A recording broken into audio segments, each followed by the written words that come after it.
مشکلات و حوادث انسانی زندگی کا اہم حصہ ہے۔ اس فانی زندگی میں، اس فانی دنیا میں عمر عزیز کی چند ساعتیں، چند گھڑیاں عیش کی گھنی چھاؤں میں بڑے سکون سے گزرتی، اور چند ساعتیں، چند گھڑیاں رنج و غم کی جھلساتی ہوئی دھوپ میں کٹ جاتی۔ سفر حیات، یہ زندگی کا سفر اتنا کٹھن کیوں ہے؟ مصائب، تکالیف اور حوادث انسان کو گھیر لیتے، مصیبتیں اور پریشانیاں انسان کو گھیر لیتی، جبکہ اللہ تبارک و تعالی اپنے بندوں سے ماؤں سے 1000 گنا بڑھ کر پیار کرتے ہیں، تو پھر مصیبتوں اور پریشانیوں اور تکالیف میں بندے کو پریشانیوں اور تکلیفوں کی چکی میں کیوں پیستے ہیں جب ماؤں سے 1000 گنا بڑھ کر پیار کرتے ہیں؟ یہ تکالیف اور یہ آزمائشیں کیوں آتی ہیں؟ تو میرے محترم بزرگ و دوستو، اس سوال کا جواب پانے سے پہلے آپ یہ ذہن نشین کر لیں کہ اللہ تبارک و تعالی نے قرآن کریم میں جا بجا اپنی صفت حکیم ذکر فرمائی ہے، اور حکیم ایسی ذات کو کہا جاتا ہے جس کا کوئی فعل حکمت سے خالی نہیں۔ لہذا مصیبتوں اور تکالیف کے نازل ہونے میں بھی اس کا حکیمانہ فیصلہ اور دانشمندانہ امر کو دخل ہے۔ ایمان والوں اور رائے حق کے مسافروں کو ہر دور میں مصائب و آلام، ابتلاء و آزمائش سے دوچار ہونا پڑا ہے۔ تاریخ گواہ ہے، قرآن کریم بھی اس پر شاہد ہے کہ ہر دور میں، ہر زمانے میں ایمان والوں کو، رائے حق کے مسافروں کو، ایمان و عزیمت کے متوالوں کو، ایک خدا کے پرستاروں کو تکالیف اور مصائب میں مبتلا ہونا پڑتا ہے۔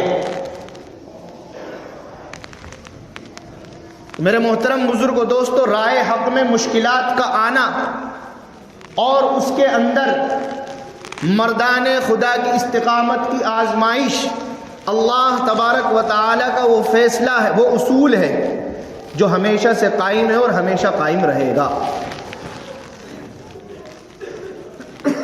جب تک قائم رہے گا، جب تک یہ دنیا قائم ہے، اور جب تک قائم رہے گا یا تو کوئی شخص یا پوری قوم اس پر کھری نہیں اترتی۔ اسی حقیقت کو اللہ تبارک و تعالی نے بیان فرماتے ہوئے ایمان والوں کو مخاطب فرمایا، ام حسبتم ان تدخلوا الجنة ولما يأتكم مثل الذين خلوا من قبلكم مستهم البأساء والضراء وزلزلوا حتى يقول الرسول والذين آمنوا معه متى نصر الله ألا إن نصر الله قريب۔ آپ یہ سمجھتے ہو کہ صرف یوں ہی جنت مل جائے گی، جنت میں یوں ہی داخل ہو جاؤ گے، کچھ کرنا نہیں پڑے گا؟ حالانکہ ابھی تمہارے اوپر وہ حالات نہیں گزرے جو تم سے پہلے ایمان والوں پر گزرے۔ بڑی بڑی سختیاں، بڑی بڑی اذیتیں اور تکالیف ان کو پہنچی،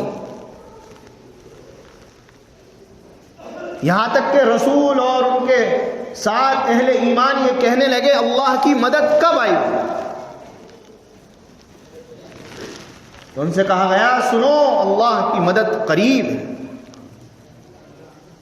میرے محترم بزرگ و دوستو، صحابہ کرام رضوان اللہ تعالی علیہم اجمعین نے دین شریعت کے خاطر، دین و شریعت کے خاطر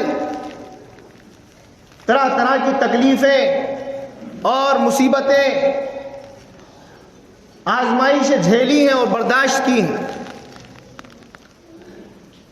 مصائب و آلام کے جو پہاڑ ان پر ٹوٹے ہیں، اس کا اندازہ ان آیات سے ہم لگا سکتے ہیں۔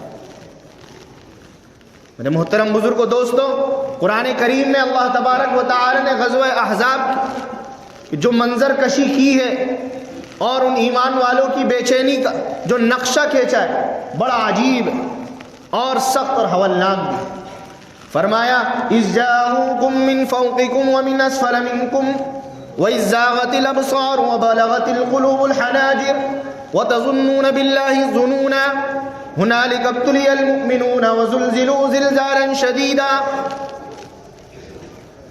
کفار کی متحد فوجیں جب تمہارے اوپر سے نیچے سے چڑھائیں اور تمہاری آنکھیں پتھرا گئیں اور کلیجہ منہ کو آنے لگا اور تم اللہ تبارک و تعالی کے بارے میں طرح طرح کا خیال کرنے لگے، اس وقت ایمان والے بہت آزمائے گئے۔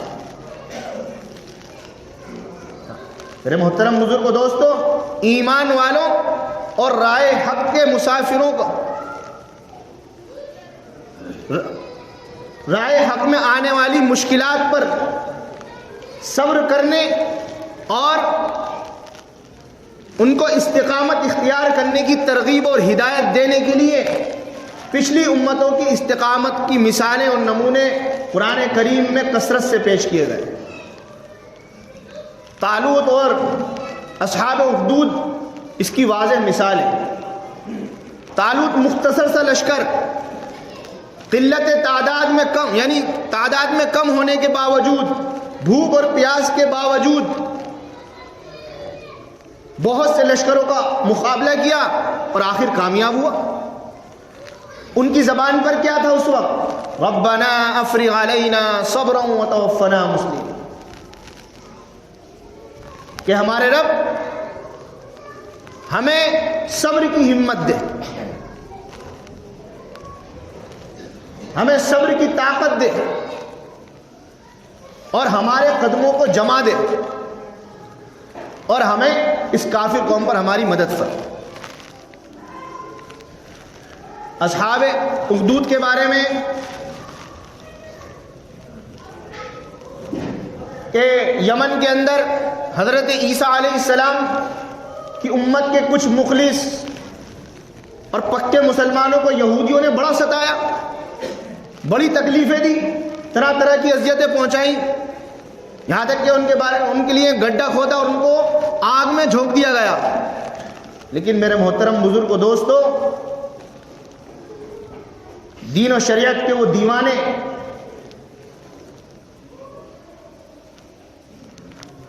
حق کے وہ دیوانے برگشتہ نہ ہو، ہٹے نہیں اس سے۔ حضرت خباب بن ارت رضی اللہ تعالی عنہ ایک مرتبہ اپنی تکلیفوں اپنی مصیبتوں کا تذکرہ آپ علیہ الصلوۃ والسلام سے کیا اور اپنے اوپر ہونے والے ظلم کا حال بیان کیا اور اللہ کے رسول سے دعا کی درخواست کی کہ آپ ہمارے لیے دعا فرمائیے۔ تو میرے محترم بزرگوں دوستو، نبی علیہ الصلوۃ والسلام نے فرمایا کہ خباب، تم سے پہلے لوگوں میں ایک آدمی ایسا بھی ہوا ہے جس کو زمین میں گاڑ دیا جاتا تھا اور آرے سے اس کے چیر کر دو ٹکڑے کر دیے جاتے تھے۔ یہ فعل بھی اس کو رائے حق سے نہیں ہٹا سکتا، اور لوہے کی کنگھیوں سے اس کی ہڈیوں سے گوشت کو نوچا جاتا تھا اور تار تار کیا جاتا تھا، یہ بھی اسے دین حق سے نہیں ہٹا سکتا۔ تو میرے محترم بزرگ و دوستو، یہ آزمائشیں اور یہ تکلیفیں، یہ مسائل کیوں آتے ہیں، ان کی کیا مصلحتیں، کیا وجوہات ہیں؟ تو اہل علم نے 5 وجوہات متعین کی۔ نمبر 1، مومن کی آزمائش، ایمان والے کی آزمائش۔ ویسے تو اللہ تبارک و تعالی علام الغیوب ہے، سب جانتے ہیں غیب کی باتیں، لیکن دنیا والوں پر ظاہر کرنے کے لیے، واضح کرنے کے لیے کہ میرے بندے پر جب مصیبت اور تکلیف پہنچتی ہے تو وہ صبر کرتا ہے یا بے صبری کا مظاہرہ کرتا ہے۔ اور فرمایا وَلَنَبْلُوَنَّكُمْ بِشَيْءٍ مِّنَ الْخَوْفِ وَالْجُوعِ وَنَقْصٍ مِّنَ الْأَمْوَالِ وَالْأَنفُسِ وَالثَّمَرَاتِ، کہ ہم تمہیں خوف سے اور بھوک سے دوچار کر کے، مالوں اور جانوں اور پھلوں میں کمی کر کے مختلف طریقوں سے آزماتے رہیں۔ اور دوسری وجہ جو بتائی، گناہوں کا کفارہ، کہ مومن بندے کے جو گناہ ہوتے ہیں تو اللہ تبارک و تعالیٰ یہ چاہتے ہیں کہ اس کے گناہوں کا بدلہ دنیا میں ہی دے دیا جائے اور آخرت کے عذاب سے اس کو بچا لیا جائے۔ حضرت ابو سعید رضی اللہ تعالیٰ عنہ سے روایت ہے کہ جناب رسول اللہ صلی اللہ علیہ وسلم نے فرمایا کہ مومن بندے کو جو مصیبتیں، جو تکلیفیں، جو بیماری، جو درد بھی اس کو پہنچتا ہے تو اللہ تبارک و تعالیٰ اس کی وجہ سے اس کے گناہ معاف کر دے۔ آگے فرمایا اگر اس کے کانٹے بھی چبھتا ہے اس کی وجہ سے بھی اس کے گناہ معاف کر دیے جاتے ہیں، اور اللہ تبارک و تعالیٰ ایسے اس کے گناہ جھاڑتا ہے جیسے خزاں رسیدہ درخت اپنے پتوں کو جھاڑتا ہے۔ اور تیسری وجہ یہ بتائی کہ مومن اور نیک بندہ اور متقی پرہیزگار بندے کے درجات بلند کرنے کے لیے اس پر آزمائشیں اور پریشانیاں اللہ تبارک و تعالیٰ بھیجتے ہیں۔ انبیاء کرام، اولیاء کرام اور سلف صالحین کی تاریخ پڑھنے کے بعد معلوم ہوتا ہے کہ ان پر بڑے بڑے کٹھن حالات ان پر آئے۔ نبی علیہ الصلوۃ والسلام سے پوچھا گیا کہ سب سے زیادہ تکلیفیں کس کو پہنچتی ہیں؟ تو نبی علیہ الصلوۃ والسلام نے فرمایا الانبیاء اشد الانبیاء ثم الامثل فالامثل، کہ سب سے زیادہ تکالیف انبیاء کو آتی ہیں، اس کے بعد پھر جو ان کے طریقے سے جڑا ہوا ہوتا ہے اس کو، پھر اس کے بعد ان سے جو جڑا ہوا ہوتا ہے اس کو تکلیف پہنچتی ہے۔ اور چوتھی تکلیف جو غافل بندہ ہے، گناہوں میں مبتلا ہے، تو اللہ تبارک و تعالیٰ اس کو باخبر کرنے کے لیے اور اپنی اطاعت اور بندگی کے لیے، اپنی اطاعت اور بندگی طرف متوجہ کرنے کے لیے اس پر پریشانیاں اور مصیبتیں بھیجتے ہیں۔ فرمایا وَلَنُذِيقَنَّهُم مِّنَ الْعَذَابِ الْأَدْنَىٰ دُونَ الْعَذَابِ الْأَكْبَرِ لَعَلَّهُمْ يَرْجِعُونَ، کہ ہم نافرمانوں کو بڑا عذاب دینے سے پہلے چھوٹا عذاب کا مزہ دنیا میں بھی چکھا دیتے ہیں۔ اور پانچویں جو وجہ بتائی وہ یہ بتائی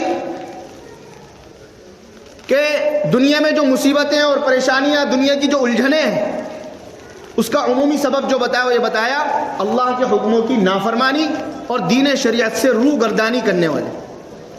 تو اللہ تبارک و تعالیٰ ناراض ہو جاتا ہے، جب ناراض ہوتا ہے تو اللہ تبارک و تعالیٰ رحمت کا دروازہ اس کے اوپر سے بند کر دیتے ہیں، راحت اور سکون اس کے زندگی سے نکال دیتے ہیں۔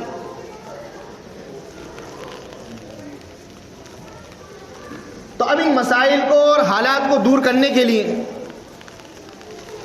چار وجہ ہیں کہ سب سے پہلے کسی پر اگر مصیبت اور پریشانی تکلیف کی خبر سنیں تو سب سے پہلے آپ انا للہ و انا الیہ راجعون کہیں۔ دوسرے نمبر پر آپ صبر کریں، اور تیسرے نمبر پر جس پر پریشانی ہے یا مصیبت ہے تو وہ جو ہے صلاۃ الحاجت کی نماز پڑھے، آداب کی رعایت کرتے ہوئے عاجزی انکساری کے ساتھ دعا کرے اللہ سے، اور چوتھے نمبر پر صدقہ کرے۔ فی الوقت اگر اس کے پاس کچھ نہ ہو تو نظر مان لے کہ میں اگر اس پریشانی سے نکل گیا تو انشاءاللہ میں اتنا صدقہ کروں گا، نظر مان لے۔ اگر اس کے بعد بھی پریشانیوں سے نکلنے کا کوئی راستہ نظر نہ آئے تو پھر یہ سمجھے کہ اللہ تبارک و تعالی نے اس کا اجر میرے لیے آخرت میں ذخیرہ کر لیا ہے۔